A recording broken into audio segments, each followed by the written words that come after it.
Y bueno, ya que estamos hablando de la cosmovisión de los pueblos, del pueblo náhuatl, usted menciona mucho un concepto que es el concepto de la familia extensa, ¿no? De nosotros, cómo lo concibe el pueblo náhuatl.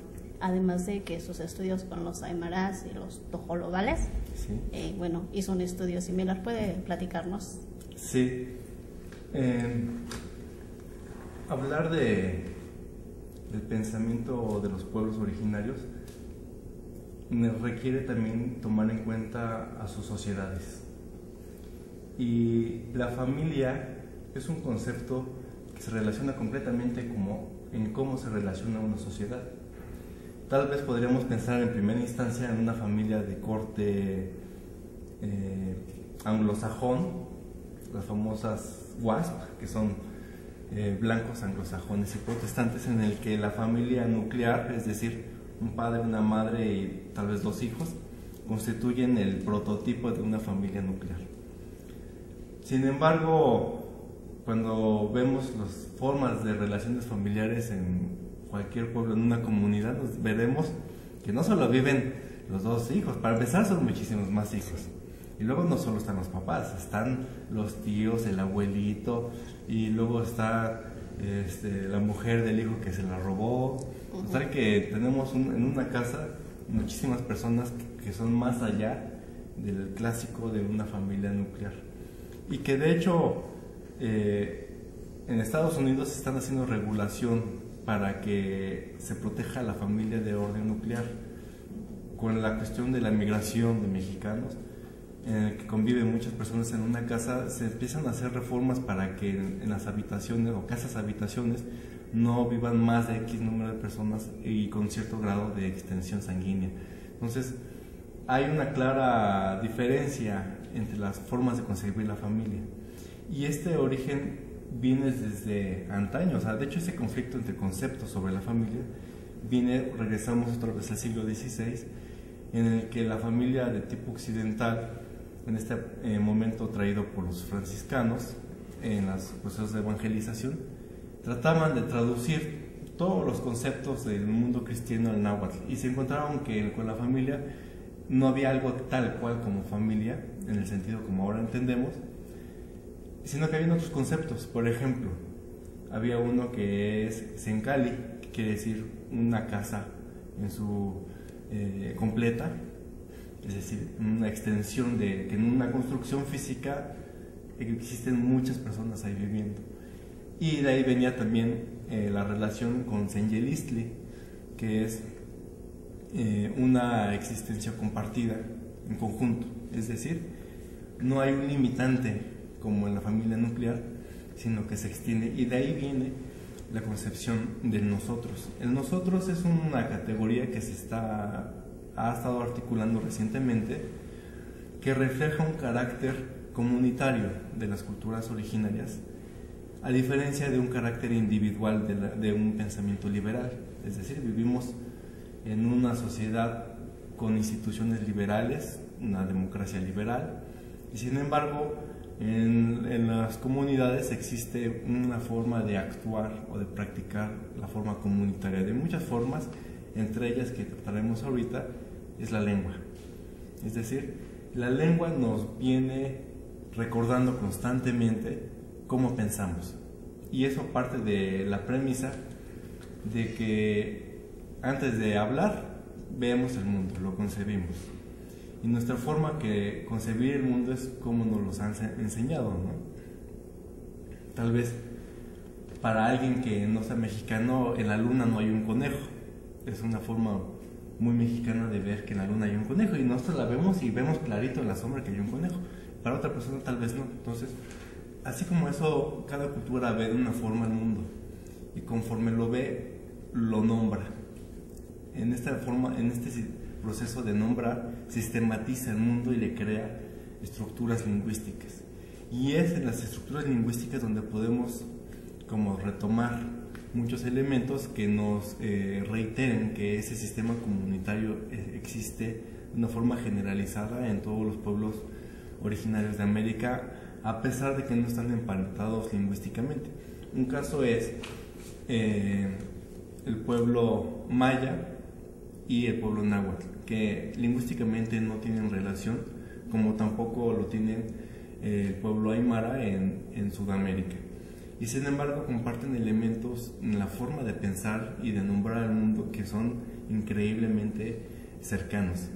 El caso del náhuatl y del aymara son dos lenguas que se les llama aglutinantes, es decir, se crea como de un conjunto de distintas palabras, por decirlo así, y después crean una palabrotota. En español, por ejemplo, podremos decir anteojos. Anteojos se forma de dos, de ante, o sea, enfrente, y ojos. Entonces se forma una sola palabra. En este sentido, en náhuatl no solo forma dos a partir de dos palabras, sino que puede ser un infinito y quedar una palabrotota. Lo mismo pasa con el aymara, son lenguas aglutinantes. Pero en la forma en la que se van aglutinando existe una dinámica en la que no se imponen, como la mayoría de las lenguas indoeuropeas, llámese de las corte latino, griego o sajonas, existe en su estructura morfosintáctica una siempre constante de que hay un sujeto que subordina a un objeto en sentido gramatical. En cambio, en las lenguas como la maya, que se les considera ergativa, no existen objetos, existen sujetos que se interrelacionan entre sí, es decir, hay como una especie de comunicación en el que se privilegia no las partes de la oración, sino el conjunto que va creciendo, va creciendo. Entonces, aunque lingüísticamente son diferentes el maya con el aymara y el náhuatl, comparten una preocupación porque la estructura se vuelva comunitaria.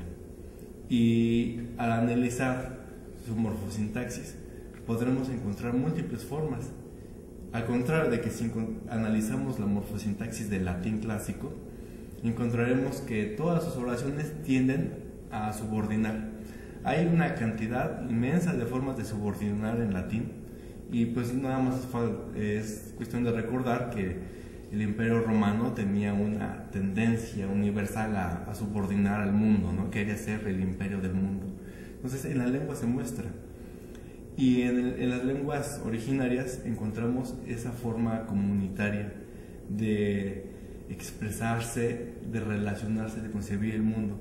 Y cuando crecemos desde niños, nuestra forma de comunicarnos, ese lenguaje, nos va moldeando. Entonces, cuando vamos creciendo, ya llevamos parámetros mentales con los cuales nos vamos a comportar respecto al mundo, respecto a la sociedad. Entonces, eso se nota al interior de la familia. Hay muchos términos que recuperan que no hay una división clara entre la familia y la comunidad, y eso lo encontramos nuevamente en náhuatl, aymara y en maya tojolabal.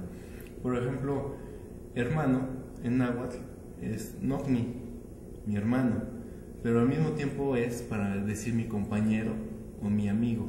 No hay como una diferenciación explícita más que por el contexto para decir es mi hermano carnal.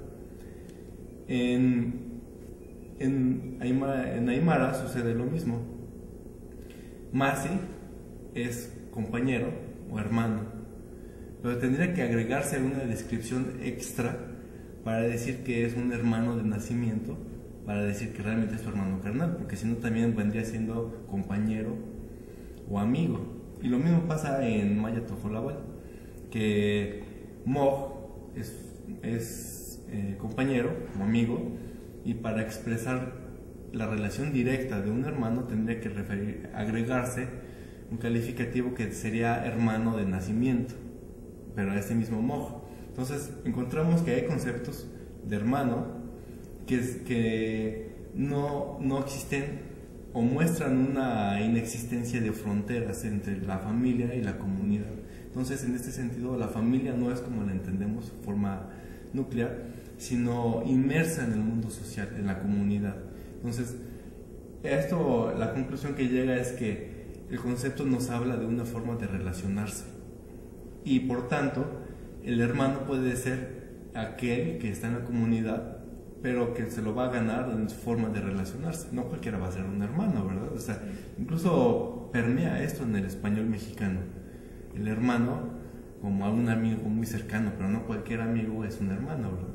Entonces, hay muchos elementos que han salido hasta el español, pero vienen de las culturas originarias, y que si se analizan desde su parte lingüística, vamos a encontrar una cantidad de elementos que nos van a poder permitir interpretar la cultura desde otros horizontes. Entonces, este vínculo que se hace entre distintas lenguas que aparentemente no tienen ninguna relación lingüística en sentido de familia lingüística, nos topamos con que hay formas de pensar que son constantes. A pesar de la diversidad lingüística y cultural, encontramos constantes en el continente que hablan de una concepción comunitaria del mundo. Entonces ahí es otro elemento que nos puede servir para analizar no solo el mundo náhuatl, sino en general como un conjunto de los pueblos originarios del continente.